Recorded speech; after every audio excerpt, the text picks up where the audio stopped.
Welcome to Hired in IT.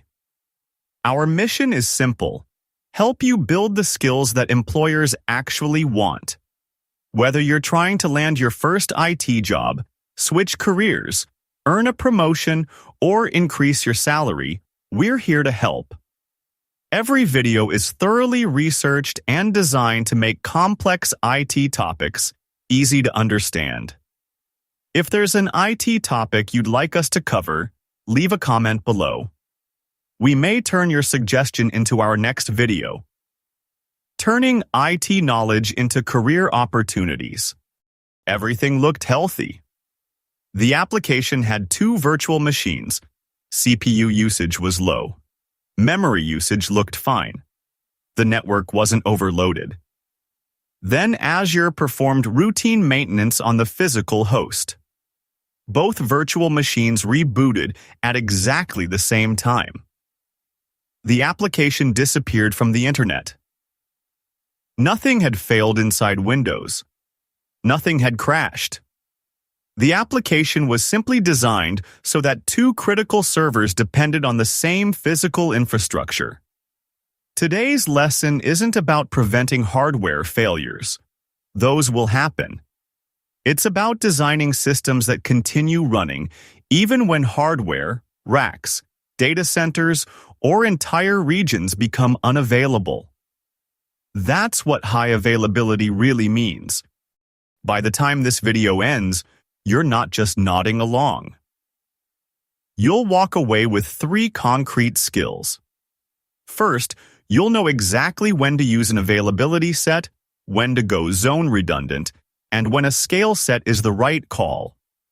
Second, you'll be able to build a zone-redundant VM scale set behind a load balancer, not just configure it, but understand why it's bulletproof.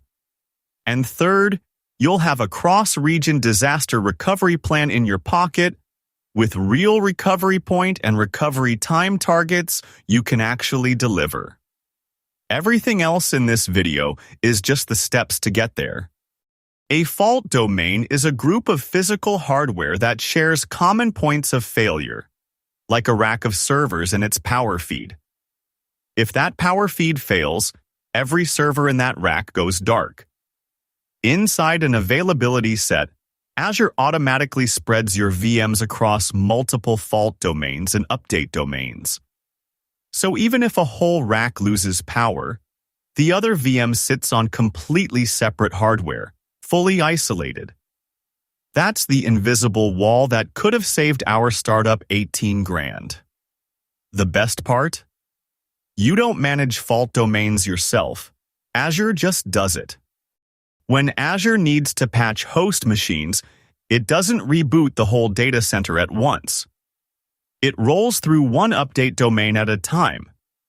If you've spread 3 VMs across 3 update domains, 2 keep serving traffic while the third gets a quick reboot. By the time the next update domain reboots, your first VM is already back online. This isn't some complex orchestration you have to build. Availability sets give you this for free. You don't need to write any ARM template, an Azure Resource Manager configuration file that defines your infrastructure as code, to get it. Combine fault domains and update domains, and you've turned 2 VMs into a mini cluster that survives both rack failures and planned maintenance without dropping a single request. Now here's a part that trips up beginners. An availability set is typically set at creation time. While it's technically possible to change it later through a virtual machine redeployment, the process isn't trivial and often means downtime. So the smart move is to decide your redundancy strategy before you click Create. I've seen teams deploy an entire environment, realize they forgot the availability set, and then have to rebuild from scratch. One line in an ARM template or one checkbox in the portal during setup saves you that pain. Always plan your redundancy first. Quick checkpoint before we leave availability sets. Think about what you just learned. Availability zones take isolation to the next level. Each zone is a physically separate data center within the same Azure region. Independent power, independent cooling, independent networking. A fire in Zone 1 doesn't touch Zone 2, and yet these buildings are connected by ultra-low latency fiber links. So you get the performance of a single region with the resilience of multiple data centers. Availability sets work inside one data center. Zones let you survive an entire data center going dark. That's the leap we're making now. At this point, many people ask the same question. If availability zones are newer, should I always use them? Not necessarily. Availability sets protect your application from failures inside a single data center by separating virtual machines across different racks and maintenance groups. Availability zones protect your application from the loss of an entire data center by placing resources into physically separate facilities.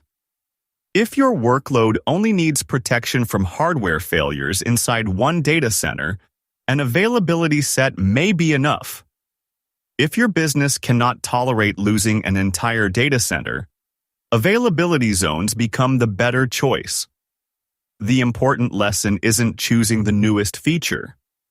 It's choosing the level of resilience your business actually requires. Let's check what you've learned about availability zones and regional resilience. VM scale. Sets move you from manual scaling to full orchestration. You define a model, the VM size, image, and configuration, and Azure spins up identical instances as demand changes. The modern way is flexible orchestration. It automatically spreads VMs across fault domains within a zone. And if you enable zone spreading across multiple zones, up to 1,000 instances. A load balancer sits in front, distributing traffic.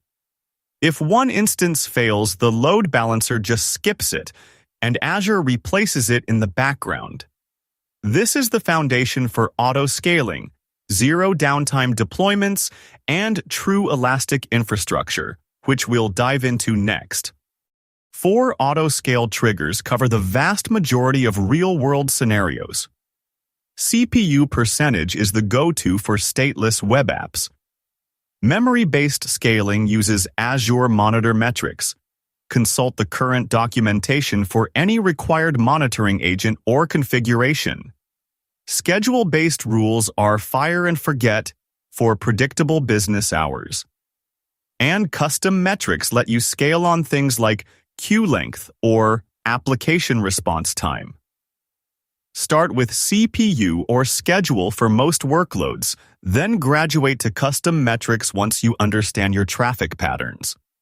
Here's the ARM template property that makes a scale set truly zone redundant. The zones array tells Azure to distribute instances across all 3 zones.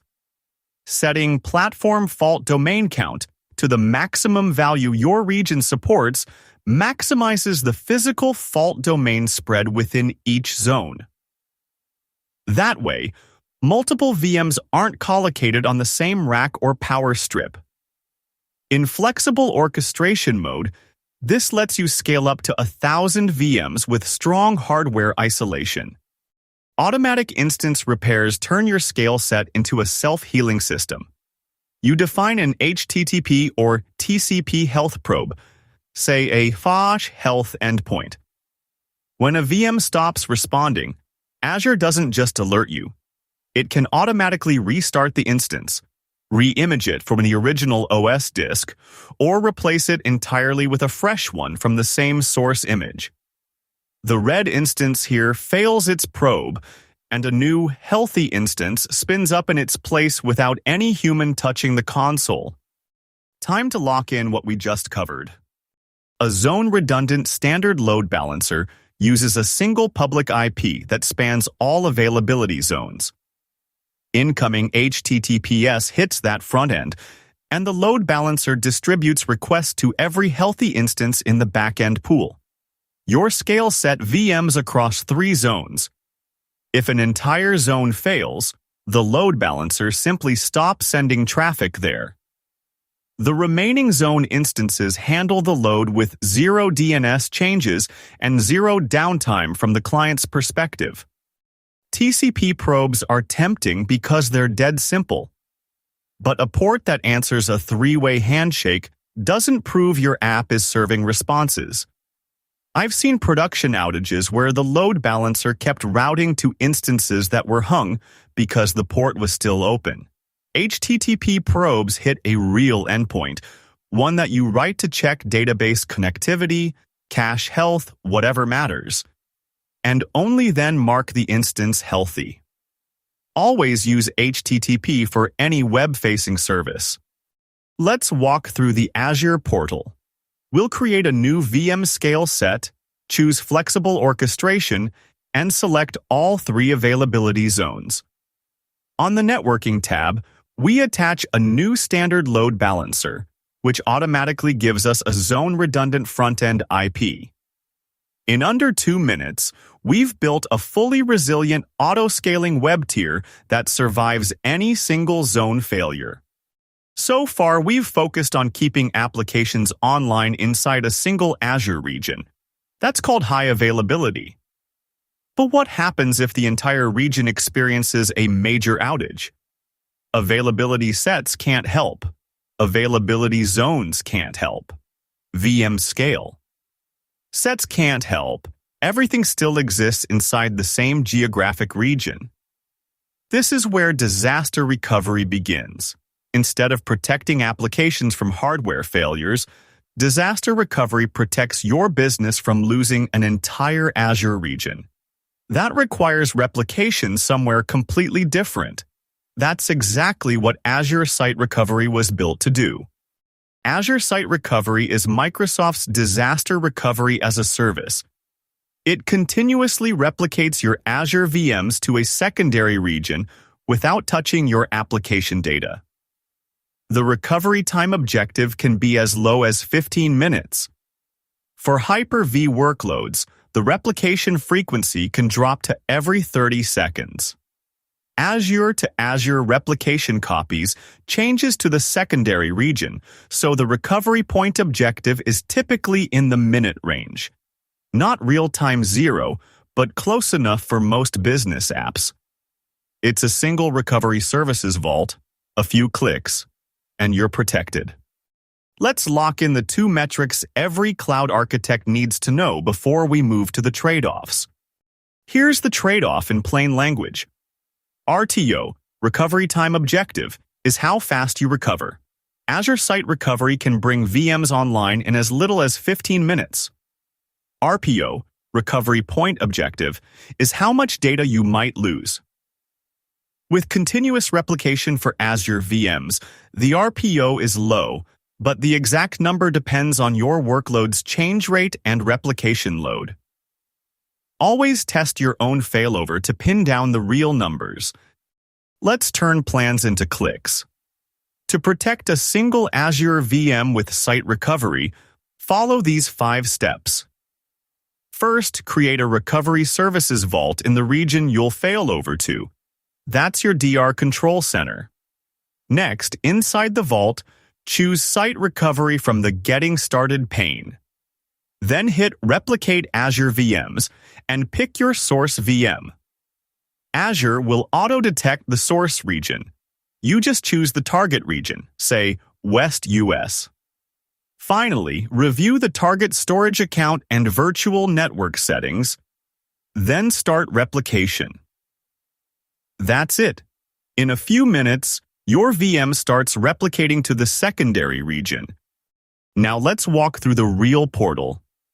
We've already created a recovery services vault called DR Vault in West US.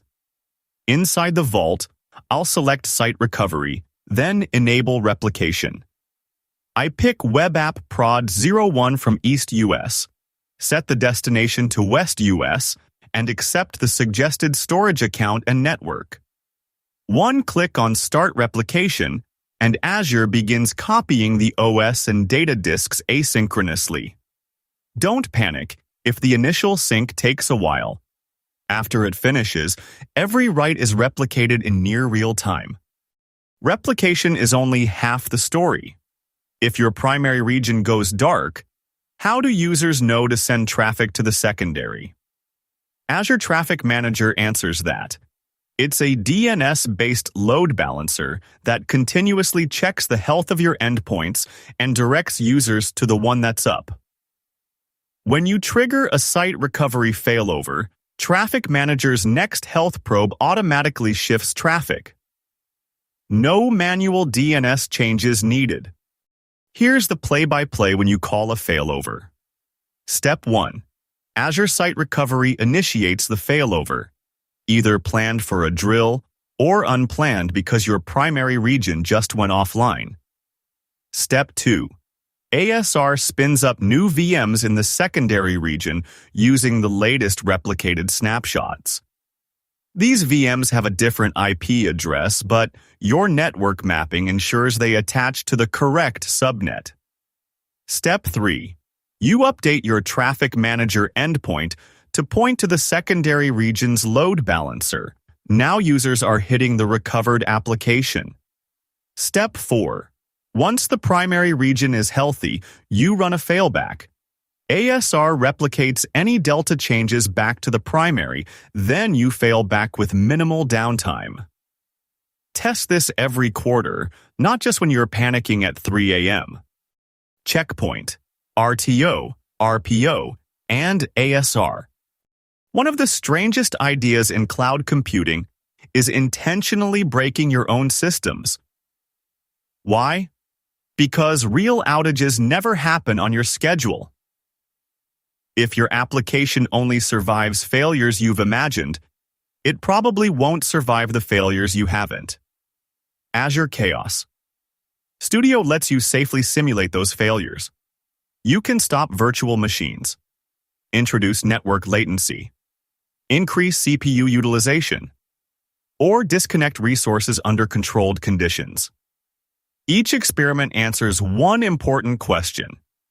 If this actually happened in production, would our application continue running? Great architects don't assume their designs work. They prove it before customers ever notice a problem. Here's a trap beginners walk into every week. You create 3 web VMs manually through the portal and, without thinking, they all land in the same zone because that's the cheapest nearest resource. Then one day, that zone drops, and your entire front end is gone. Instead, always deploy VMs inside a zone-redundant scale set, even if you only need 3 instances. Azure guarantees they spread across zones, and the load balancer only sends traffic to healthy instances. Scale sets solve the elasticity problem beautifully, but they assume statelessness. If a stateful workload like a domain controller or a SQL server node gets auto-scaled down, you could lose the wrong replica and break replication. For those workloads, availability sets are still the right tool. They give you fault and update domain isolation without the risk of automatic removal. So your architecture splits. Stateless web and worker tiers run on a zone-redundant VM scale set behind a load balancer, while stateful services sit in an availability set with manual scaling. The cloud isn't one-size-fits-all. It's a toolbox. Now let's zoom out and see how these pieces click together. A user types yourapp.com. Traffic Manager resolves that to the primary region. Inside the region, a standard load balancer fronts a VM scale set spread across 3 availability zones. That's your web tier, elastic, and zone redundant. Behind it, an internal load balancer routes to an availability set hosting your stateful app servers, and beneath that, a SQL-managed instance with zone-redundant storage. The entire stack is replicated to a secondary region via Azure Site Recovery. Not just the data, but the VMs, network mappings, and load balancer config. When you design like this, You're not crossing your fingers during a regional outage. You're flipping a DNS record and pouring coffee while the DR plan executes. Whenever you're designing an Azure application, start with one question. What kind of failure are you trying to survive? If it's a hardware or maintenance failure inside a data center, use an availability set. If it's the loss of an entire data center, use availability zones. If demand changes throughout the day, use a VM scale set with automatic scaling.